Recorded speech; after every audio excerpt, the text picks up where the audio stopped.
Born free. I had to use that because we are. Do you realize that? We're born free. We were born free, and I want to say except for the preconceived notions, things from other lifetimes we brought with us that form and shape our experience right here, right now. I've said things like this in my life. I want to be freed from debt. Did you ever say that? Did you ever think that? I want to be free from this illness. I want to be freed from this person.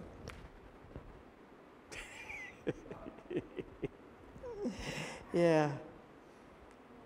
I'm tired of all this inharmony, and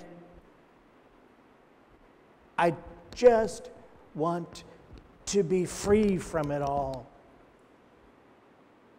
I think those are reasonable things we say. And yet, by saying that, I just want to be freed from, or freed out of something, says a lot about what we're thinking. And I think it says that we sort of feel like we're stuck, that there's some real power outside of ourselves that's holding us, and we need to be released from that if God is up to it, if it's not too great a power for God to handle, right? Haven't you ever had those things that were too big for God to handle? If not, I'll tell you a few. I'll give you a few. Yeah, it happens. I want to be free from this. I want to be free from that. I want you to think about that statement. I want to be free from. Okay. Does it say anything about what you want to be free into? Doesn't, does it? No.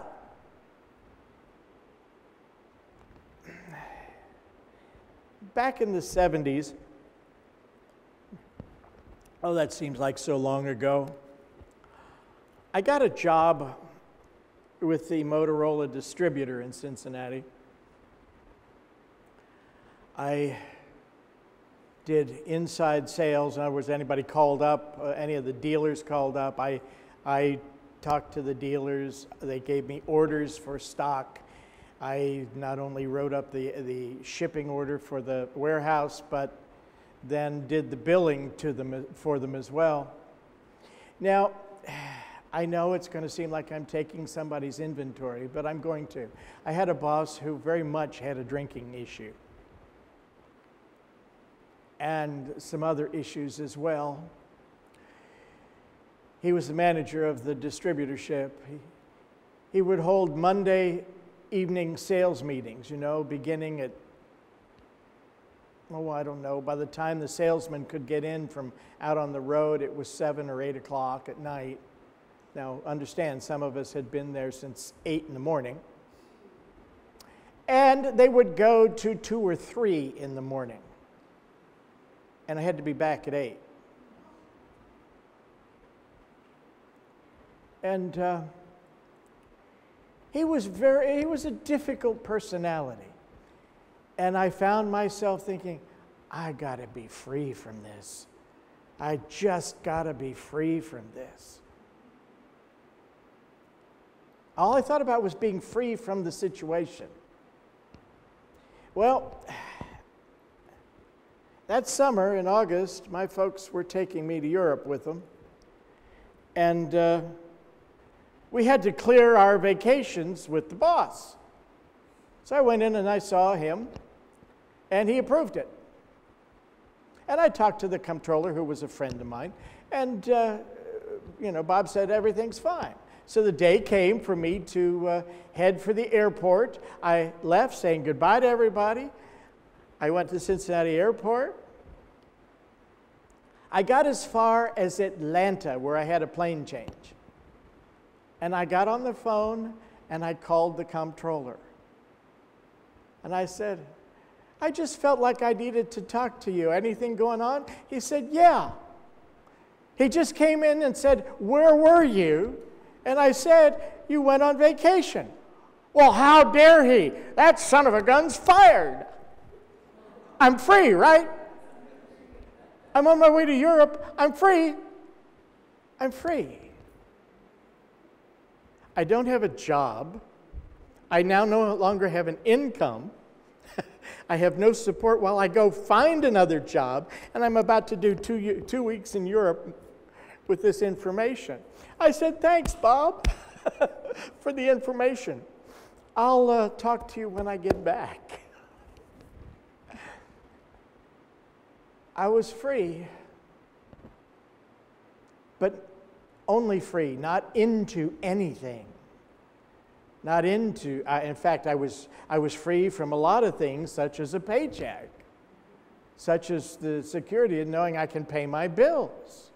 You know, I had a house mortgage in Cincinnati, and I had a few things like that to pay for, utilities, and yeah, I was free, but then I wasn't. It was on my mind for 2 weeks in Belgium, Paris, some parts of Germany, Holland. Yeah, every once in a while I would pop up and say, well, I don't have a job when I get back. I don't have any income when I get back. Anyway, free from, but not into anything. So when I finally got home, I had to hunt for a job. And it was just about, I don't know, 4 or 5 days before school returned from summer vacation. Now, I called a few schools, and I found one who said, yes, we need a music teacher. Really? 11th hour, and they needed a music teacher. I went over and interviewed, and I got the job. It's amazing how that works sometimes. I think the important part was that I just kept faith that there would be something, that something would open up for me.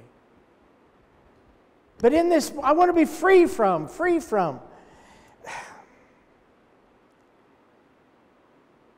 If we want a good, positive, active demonstration of good in our lives, I think we have to keep a vision in our minds, don't you? Have some kind of vision of good already available for you, and that it's already present. Now, instead of freedom from, I'm going to suggest freedom into. To be freed into something. I want to be free from debt. Well, what do you want to be in? What do you want to go into? Do you want to go into something? Or you just want to be free from debt? Still have no money, no supply. That's not what you want, is it? You want to be freed into prosperity or abundance. I want you to look at the back of your bulletin for a second. I've given you some suggestions of possible ways to rethink. I desire to be freed into prosperity and unlimited supply. You see, when you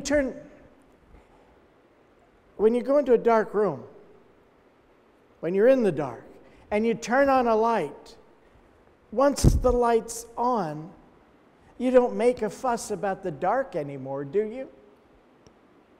You accept the light. And that's what you want to do, is just turn on the light. You don't want to deal with the dark.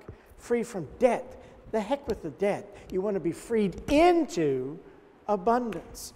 The next one, I desire to be freed into the glorious, abounding health that my free I am now holds for me. Nothing about something negative, but about moving into something really good and positive. Just imagine, there have been examples in your life, and of course I won't know what they are, but where you wanted to be free from something and all of a sudden you were, with nothing to replace it. No greater good in your life. You just didn't have that anymore. That's loss, isn't it? You want to be free into a new condition. I rejoice in the divine harmony that is always present in my Christ indwelling, and I am now freed into perfect peace. That's a great place to be. I can ask to be freed from dissension and from a negative atmosphere, but then freed into what? Nothing? Or the potential for more of the same from a different location? You see where our opening statement comes from. God is the only power in me. I am free. I am free. I am free.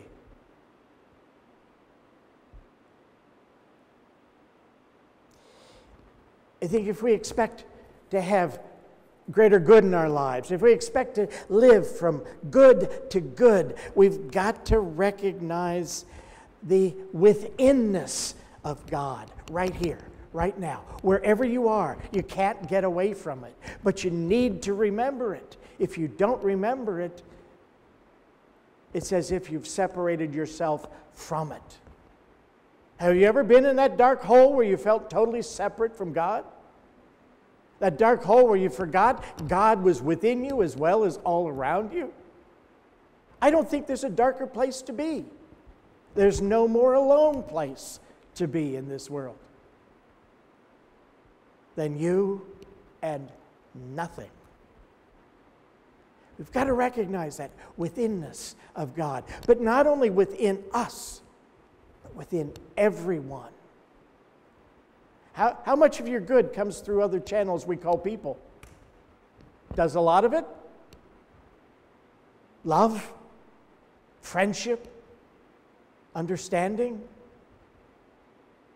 Sometimes supply even comes through a channel that means people, right? We need to see that same withinness of God in them.